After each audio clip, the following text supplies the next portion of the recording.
Почитувани гледачи, ги следите регионалните вести на телевизија Кисименада. Во нив ќе гледате.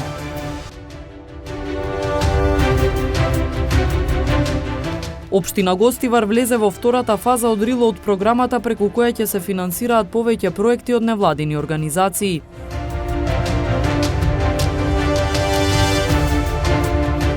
Во ковид болниците лежат 427 лица во земјава, а за една недела намалена е смртноста и реинфекциите, велат од Институтот за јавно здравје.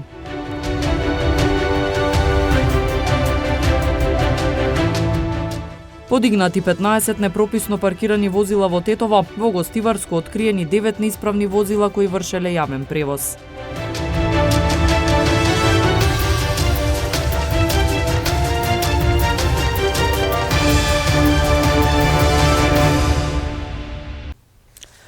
Општина Гостивар влезе во втората фаза од релоуд програмата преку која ќе се финансираат повеќе проекти од невладини организации. Денес на состанок со граѓанскиот сектор се одредуваа приоритетите. На невладините организации од Гостивар на располагање им се $130,000 за реализација на проекти преку релоуд програмата на UNDP. Гостиварската општина влезе во втората фаза на оваа програма, која има за цел да ја зајакне партиципативната демократија и интеграцијата на Западен Балкан во Европската Унија. Денес на состанок со граѓанскиот сектор се одредуваа приоритетите кон кои би се насочиле идните проекти. Мило ми е што со Гостивар ќе ја продолжиме соработката која ја почнавме во првата фаза. Гостивар беше на почетокот од годината избрана како една од 8 партнерски општини со кои што ќе продолжиме да соработуваме. Денес сме во Гостивар со цел да ги дефинираме приоритетите за јавни повици кои ќе бидат објавени во јануари 2022 година, се извинувам, за граѓански организации во рамките на нашиот проект.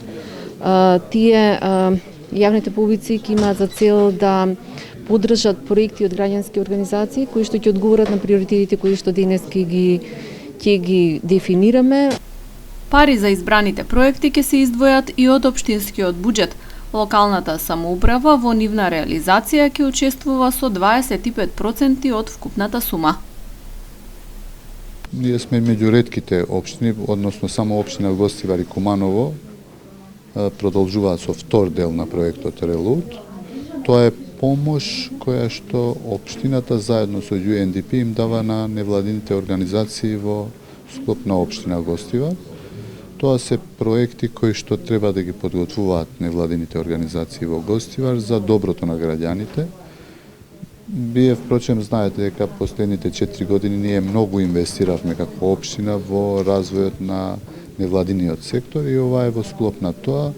Ако имаат убави проекти кои што ги исполнуваат сите критериуми и стандарди, ќе добијат и парична помош од општината, меѓутоа и од UNDP за да ги развијат своите идеи и проекти за доброто на граѓаните. Фаза на релоуд програмата почна во 2017 година, а се заокружи лани. Во Гостивар поддршка добија повеќе проекти од различни области. Се сеќавам на тоа дека си имавме активности околу животната средина, имавме дел од активноста која се развиваше во тоа време, беа за кучињата скитници. Имавме една невладена организација која се занимаваше со проблематика која е во градот.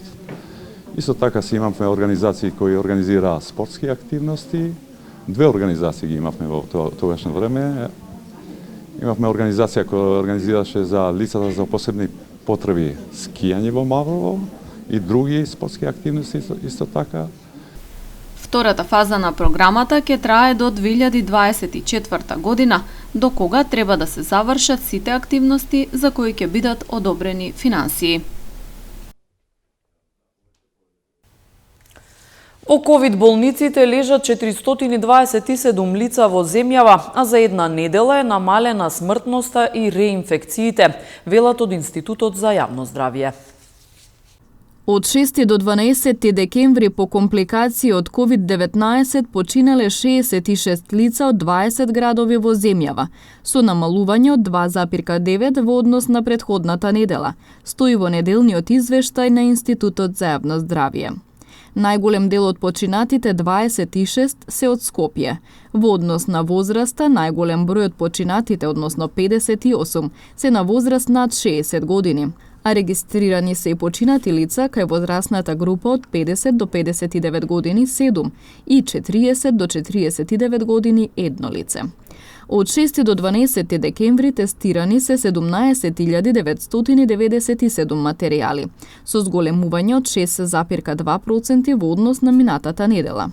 Регистрирани се 2090 нови позитивни случаи од 34 градови во државата, со намалување од 8,1% во однос на минатата недела.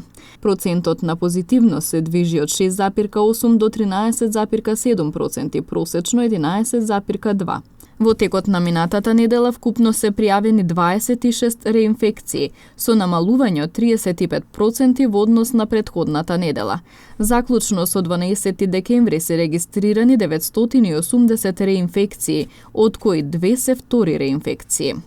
Со статус оздравени се стекнале 2256 лица, кои биле хоспитализирани или на домашно лекување.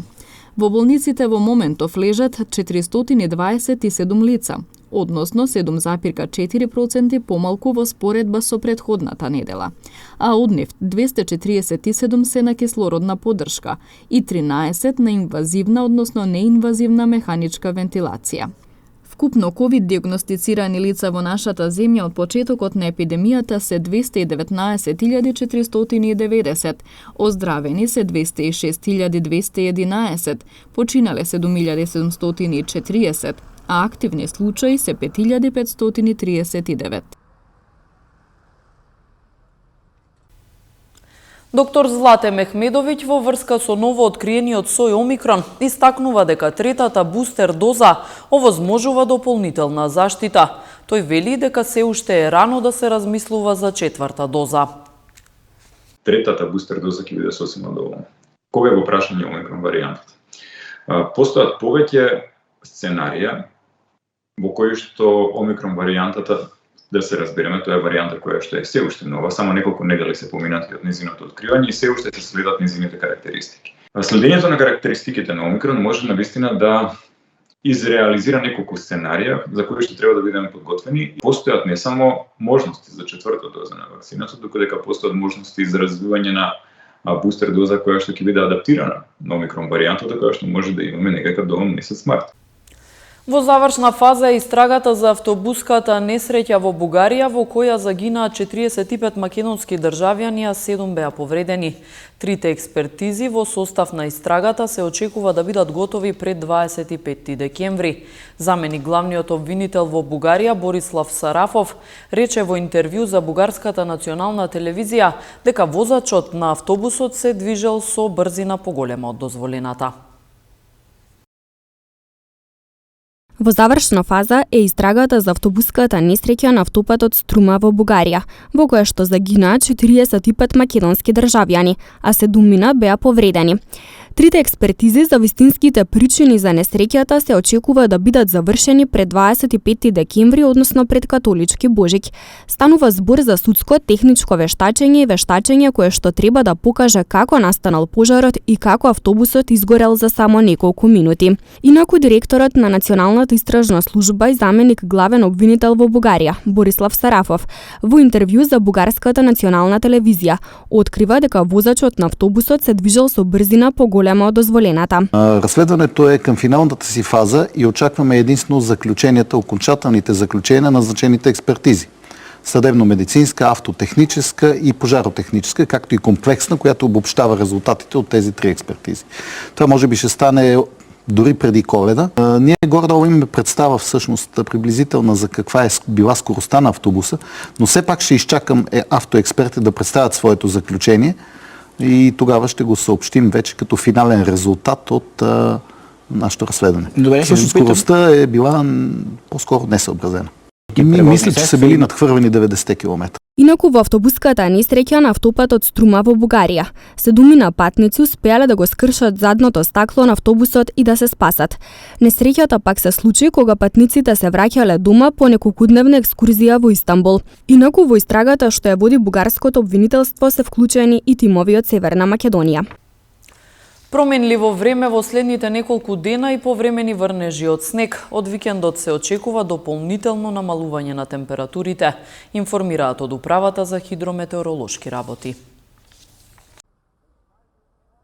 Од врнежите што ги имавме во изминатите денови, во Полошката котлина има снежна покривка и некои места во Тетово и во Гостивар се измерени 7 см снег. Во текот на утрешниот ден времето ќе биде променливо облачно со умерен повремено и засилен северен ветер. Утренската температура во зимјава ќе биде во интервал од -4 до 3, во Полошката котлина околу -3 степени, додека максималната дневна помеѓу 1 и 8 степени, во Полошката котлина околу 4 степен. Без позначителни промени ќе биде времето и во четврток, додека во петок во текот на денот температурата ќе биде малку повисока, меѓутоа веќе кон крајот на денот ќе има и повремени слаби врнежи од снег. Повремени слаби врнежи од снег ќе има и во сабота, кога ветерот повторно ќе биде засилен, а веќе од недела ќе имаме и опаѓање на температурите како на утринските, така и на дневните. Следуваат информациите од билтенот на секторот за внатрешни работи Тетово.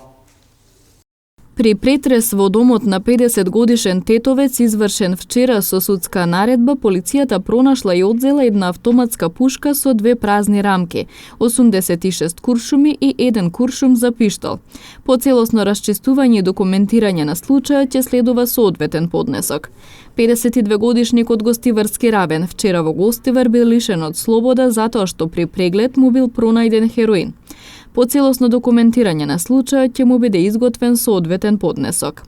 Полициски службеници на СВР Тетово вчера околу 12 часот и 15 минути привеле 25-годишна тетовка која на регионалниот пат Попова Шапка Тетово под дејство на алкохол управувала патничко моторно возило Volkswagen Polo со тетовски регистерски ознаки и одбивала полициска наредба.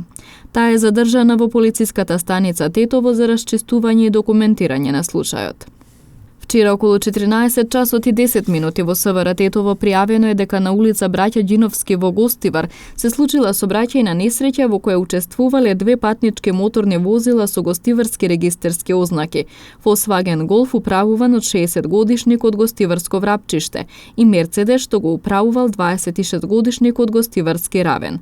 Во несреќата со патникот на Голфот, 54-годишен жител на Врапчиште, задобил тешки телесни повреди, констатирани во Гостиварската општа болница Ферит Мурат. Увид извршила екипа од Оделението за внатрешни работи Гостивар.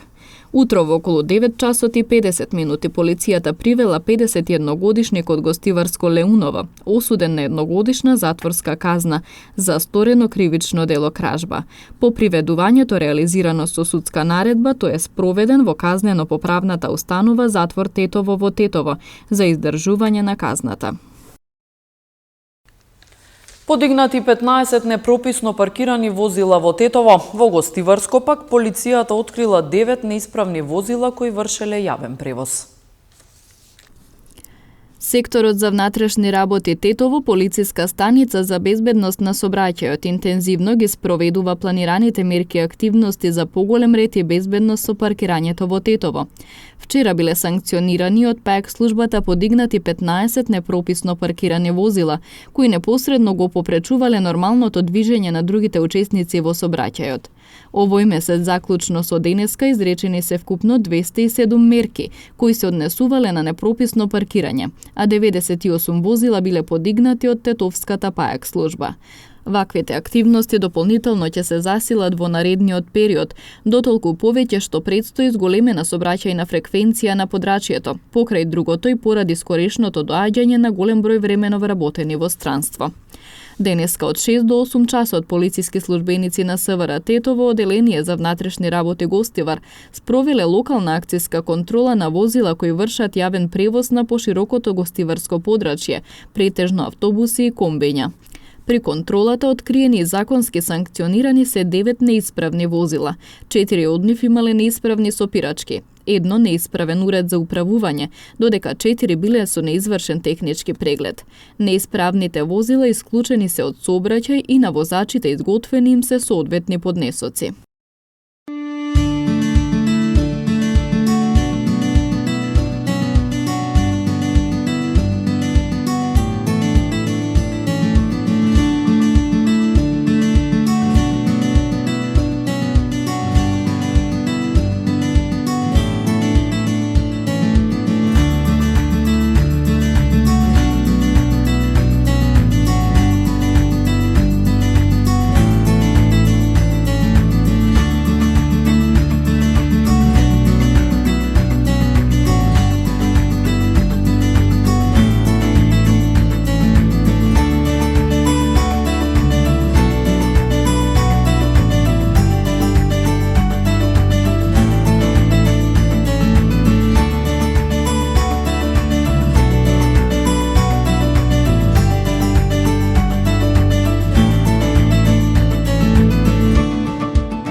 Почитувани гледачи, тука е крајот на вестите. Ви благодариме на вниманието. Пријатно!